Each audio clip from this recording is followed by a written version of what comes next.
Woo!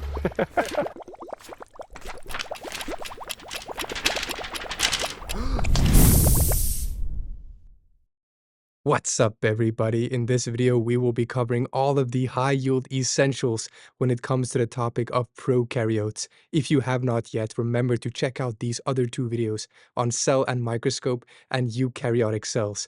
And do yourself a favor, please check out teachmebio.org for premium biology resources. Now, without further ado, let's just get started with this video. First things first, you should know that all living organisms are made up of cells, and we can classify living organisms into one of two categories depending on what type of cell they're made of.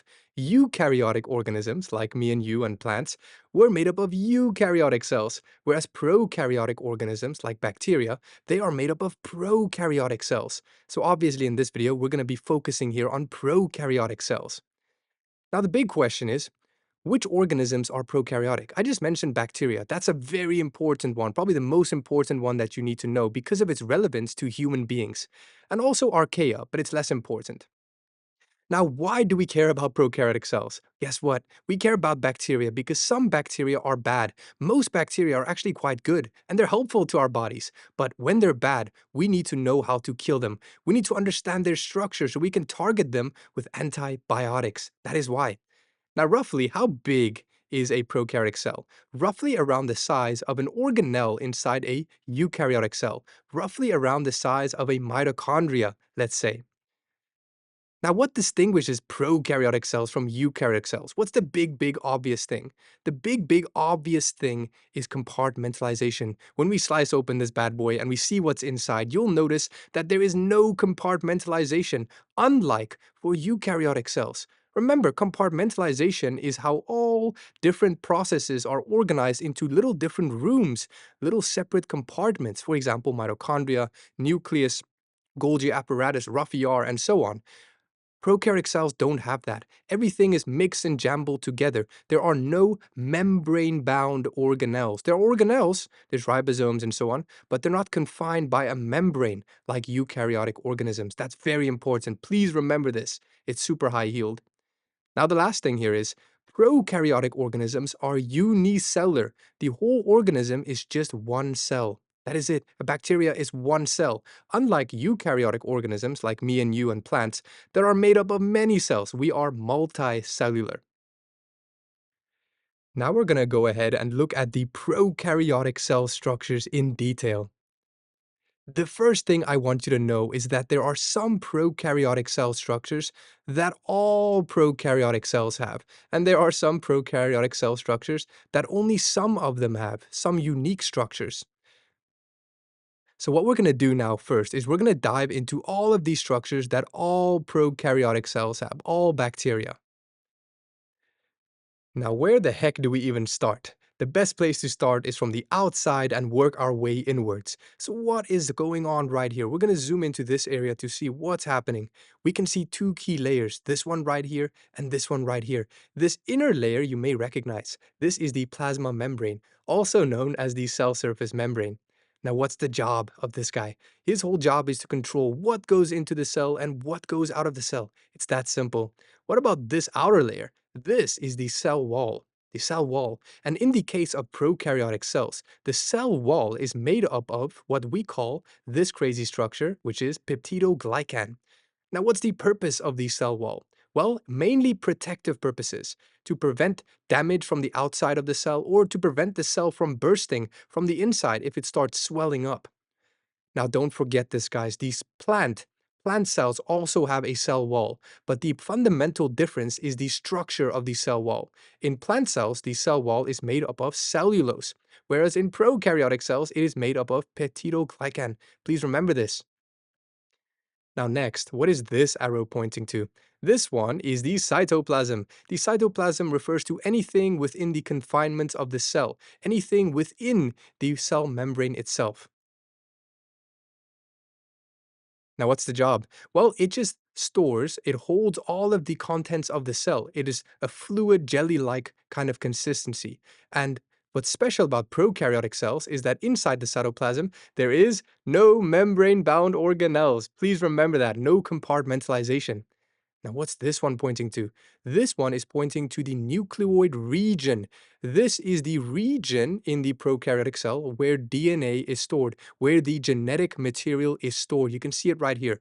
Very key. There is no membrane. Although it looks like it in this diagram, I use this color just to show that this region is the area where genetic material is stored. In fact, there is no membrane like for eukaryotic organisms that have a nuclear envelope, the nucleus, right? Now, very key, the DNA, the genetic material in prokaryotic organisms, is naked. What does that mean? That means there is no proteins associated with it, unlike for eukaryotic organisms. Remember, for eukaryotic organisms, histones, DNA was wrapped around these proteins called histones, but that is not the case for prokaryotic cells. Remember this. Now, what are these little dots? You may recognize them. These are ribosomes. Ribosomes are the site where proteins are made. It's the same for eukaryotic cell. The only difference is, in prokaryotic cells, these guys are smaller. They are 70s instead of 80s. Now that covers it for the structures that all prokaryotic cells have. Now we're going to go ahead and look at the structures that only some prokaryotic cells have. Where do we start? Let's start off with this one right here. You'll be like, oh my days, another freaking layer. Is this guy cold or something? No, he's not. This layer has nothing to do with keeping the bacteria warm. No, this layer is called the capsule, and its main purpose is to serve the role of protection, but not only protection, also adhesion. So it can help this bacteria stick to certain surfaces, other bacteria, cells that it's trying to infect. It can serve the role of like an armor coating, preventing antibiotics from killing it, preventing white blood cells from killing it. It's very cool. It's a pretty miraculous layer. Now what's next? What about this one right here? This one you must know. You must have seen this before. This is a flagella or flagellum. This is a little tail structure that is responsible for movement, and it is a little bit different from the flagella that we see in eukaryotic cells. Now, how's it different? The structure itself is different. It is made up of different things, which you don't have to worry about, but also the way it moves is different. Let me show you what I mean. The flagella in eukaryotic cells move in a whip-like motion like this, whereas the flagella in a prokaryotic cell will move in a rotation sort of motion, sort of like the motor on a boat that spins. And also, the flagella will look more like this, more like a twirly-whirly corkscrew kind of thing. And it will rotate one way, like just like a boat, to move forward, and it will rotate the other way to move back. Now, this structure, right, of flagella is very, very long compared to these other structures, which we'll look at shortly. Now, what is this little guy right here? This right here is a circular piece of DNA that we call plasmid.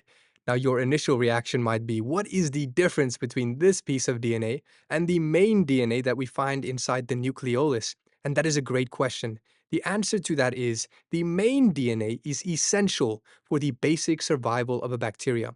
Without this main DNA, the bacteria will cease to exist. It won't be able to survive at all. Whereas this DNA is extra DNA, it's special DNA that the bacteria can use to adapt to unusual circumstances. Essentially, the plasmid DNA makes the bacteria tougher to overcome unusual, weird circumstances. So it codes for non-essential proteins, and that means it codes for proteins that are not essential for basic survival. It codes for proteins that can help with adaptation to unusual circumstances. Now, the last one right here is this. What is this? These hairy structures are called pili, and they are super short compared to flagella. Now, what's their main job? Their main job is two things. They can serve the role of attachment, like sticky little fingers that grab onto things. But also, they can serve the role of conjugation. What the heck is conjugation? That is the fancy way of saying gene transfer. And I'll show you an example here.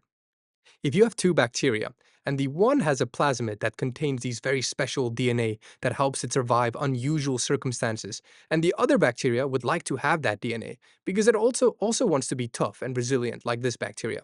What's going to happen is this bacteria will essentially grow a tube from these pili. And let me show you exactly what I mean. Check it out, it's pretty crazy.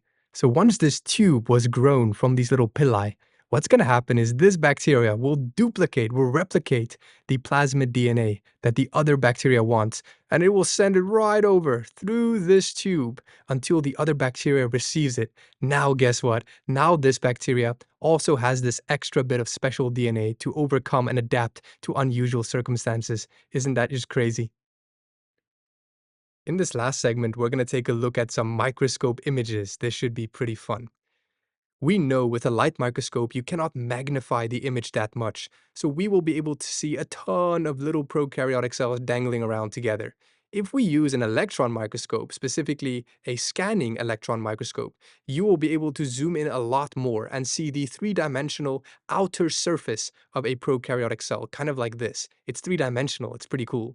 If you use a TEM, then you're able to zoom in, also very far, and you're able to see the internal structure of a bacteria, unlike for the scanning electron microscope, where we saw the three-dimensional outer surface. Now, can we label some of these things now based on what we learned in this video? Well, we can see here, this is a cut-off image of a bacterial cell, but we can still label everything. Right here, we have a cytoplasm. Right here, we have a cell wall, the most outer layer. Inner to that, we're going to have a plasma membrane. Obviously, it's hard to see, but there's going to be a lot of these little dots which are represented, which represent ribosomes. And this area right here in the middle contains the genetic material. It's called the nucleoid region. That's pretty cool. Now, some structures that only some prokaryotic cells have include flagella, which you can see right here with an electron microscope image. Of course, pili as well, these little hairy-like structures for adhesion and conjugation, and this big pili for conjugation. All right, we've covered all of the content you need to know for prokaryotic cells. Now what I want you to do is use all the information you learned to try and fill in this table to the best of your ability. And I'll reveal the answer in 3, 2, 1. Hopefully you did well on that. And then one last thing, given that you've learned now about prokaryotic cells and eukaryotic cells, we need to highlight the common features between all cells, whether it be eukaryotic or prokaryotic. These are the 4 things that all cells have in common: a plasma membrane, ribosomes, DNA, whether it be in the nucleus or in the nucleoid region, it doesn't matter, you need genetic material. And lastly, it's the cytoplasm, the region within the confinements of the cell membrane. Now guys, that is it for this video. I really hope it was useful. I hope we got something into your big brain. I hope you had fun while learning. Now we will see you in the next one.